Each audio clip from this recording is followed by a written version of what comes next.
Hi Sagittarius, welcome to your week ahead taroscope with me, Raphael from Radiant Reality. It's an absolute pleasure to have you. Thank you so much for being here. Thank you so much for joining me. Quick note, my readings are for your sun, moon and ascendant sign. So whether you're a sun, moon or rising sign Sagittarius, this is for you.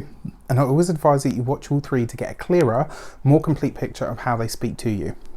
With that said, remember they are general readings, so not everything is going to resonate with everyone, and that's fine. And don't forget to use your own discernment. Before we start, as always, I would like to bless my deck of cards with all forms of love, light, peace, prosperity and abundance. And I pray that the messages that come through are ultimately clear and concise, and they help you on your path to your highest vibrational good. So your key to the week this week is the Lovers card.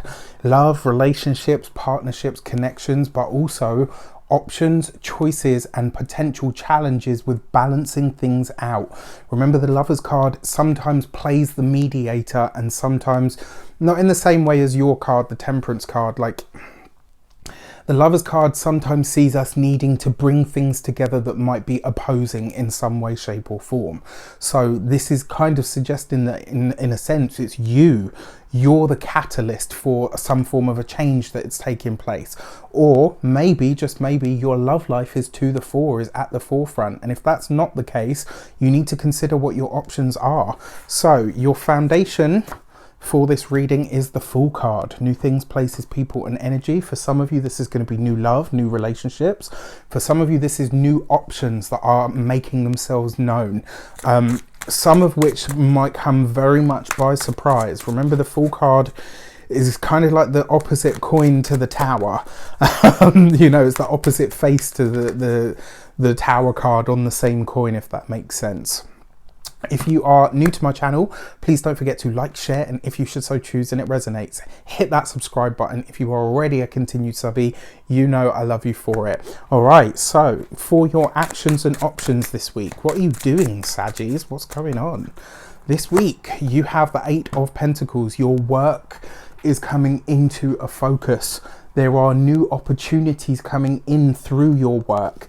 So this week you could be meeting, I mean, for those of you that are single and looking, you could be meeting a potential partner through your work, absolutely. The other thing as well, because it is the 8 of Pentacles, this is you being very, very clear on what the next part of your personal legacy is actually, you know, what the next part of your path is, and how that pertains to or feeds into what your legacy is going to be is shaping up for you right now. It looks like there's a lot. I mean, a lot always happens and percolates inside the Saggy mind.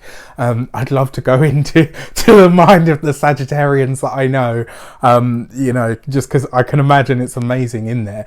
But this week, it does feel like there's a lot going on in there. Like, you're formulating a lot of ideas. You're considering, you know, like I said, what the next part of your path is and how it feeds into your legacy in some way. Very exciting. For your communications and conversations, you have the 2 of Wands. Don't be surprised if you're having big money conversations this week. About money, about finances, about what you charge for your services if you're a service provider or you work for yourself, about what you ask for if you're an employee. So speaking of work, I mean, the Lovers card suggests options, but it also suggests that you're having to bring things together. You add to that the energy of the 2. 2s are all about balance, partnership, but also opposition. This suggests to me that this week you might be, if you work for somebody else, you're having a conversation with the boss where you're saying, you know what, I feel like I'm giving more than I'm being compensated for. What are we going to look to do about it? And if there's nothing that can be done, I'm going to start looking elsewhere. When it comes to those of you that work for yourselves, business owners, entrepreneurs, solopreneurs, quite frankly, you're putting your prices up, which I think is great, right? In a lot of ways, when you honor yourself in that way, it can be really fucking scary. But this week, I kind of feel like it's right. And you're just like, yeah, you know what? I mean, Saggies are intensely brave anyway. Courageous, very strong spirit, the Saggies. I have to talk about the whole Britney Spears thing just for a moment, because I can't. I've been saying this for the longest time, and the fact that so many celebrity women have said fuck all for the last decade really pisses me off. You can't claim to be an advocate of women and stand back and watch that happen to somebody in your same industry, which is why I've called a lot of those celebrities out. I don't usually get into that sort of stuff, but I've left a few choice comments on certain people's pages because my heart just wouldn't allow me to see something like that and not say anything. Rant over, I will pull it back in and keep it on target. I'm sorry, but it's worth mentioning. And especially when you see what's happening on the wider world stage and to various people in regards to that stuff, it's an important conversation. There are sisters, our nieces, our mothers, for fuck's sake, our grandmothers, our friends of sisters, our, you know, for those of you that are retired and no longer working, bring it in, Raf. Again, this is you looking at getting your worth out of whatever and whoever you're connected to.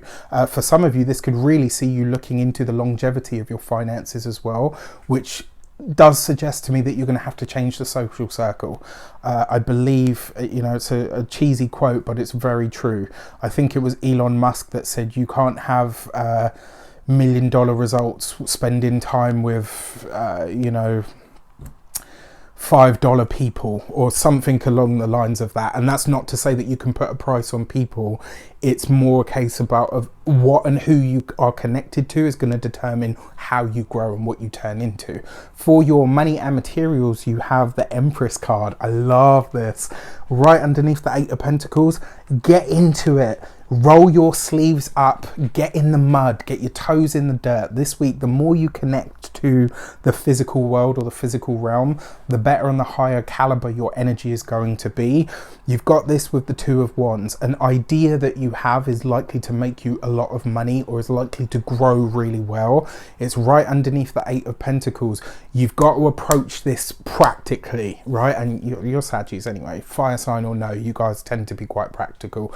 But this week, in terms of your money, the Empress card for me is a card of blessings and abundance. It's like whatever you decide to move ahead with has all the potential to grow. It just needs to be nourished and nurtured right. You add then to that the communications that you're having with the 2 of Wands. This could be some great conversations about money, finances and resources. But this week, Saggies, I want you to play hardball. There's no undercutting or underselling yourself. Like this week, you demand your worth. For your physical health and vitality, there's a couple of ways that you can see this. Because it's right underneath the 8 of Pentacles, I'm going to take the earth side of it.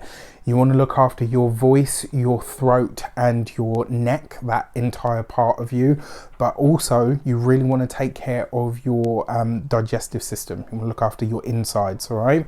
When it comes to your home and environment, this is really getting the most out of it. Make it beautiful, make it lush, bring the outside in. Whether that's that you buy new plants, whether it's that you bring a fountain in, like in some way, shape or form, you've got to bring the elements into the home this week. And for a select few of you, it looks like you're working on the outside of the home. This could be the garden. If you don't have a garden and you've only got a balcony, you know, you could be beautifying that. Really interesting that that comes up. Now, for your love and relations, you've got the 9 of Wands. I mean, it's an interesting one, right? Funnily enough, I don't feel like this is actually to do with the relationship. I feel like this is to do with the family ties, because it is the 9 of Wands, where your family ties have or do make you vulnerable, or where they have cost you something is going to be highlighted this week, where you are being very open and very honest with a family member that might have hurt you. You might be very vocal about something that a family member's done that you don't agree with.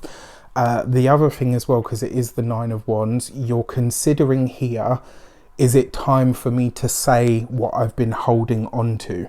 So for those of you that are single, you're much more focused on your monetary outlook than you are love and relationships this week, which is really interesting given that you had that Lovers card there, right? So I would say as well, this is not the week to mix business with pleasure. When it comes to those of you that are partnered, married or in long-term relationships, I mean, It's the Nine of Wands, right? So something about the relationship can be mended this week, but it's going to take some really honest and open, frank conversation.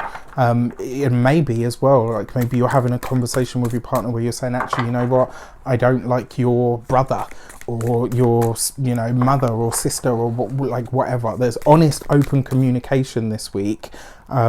And, you know, I think this is you speaking on something that you might have been holding back on. So for your full moon message, you have the gate 13 and listen. Not only is this trusting your inner wisdom, but it's also allowing yourself to be who you're unfolding to be.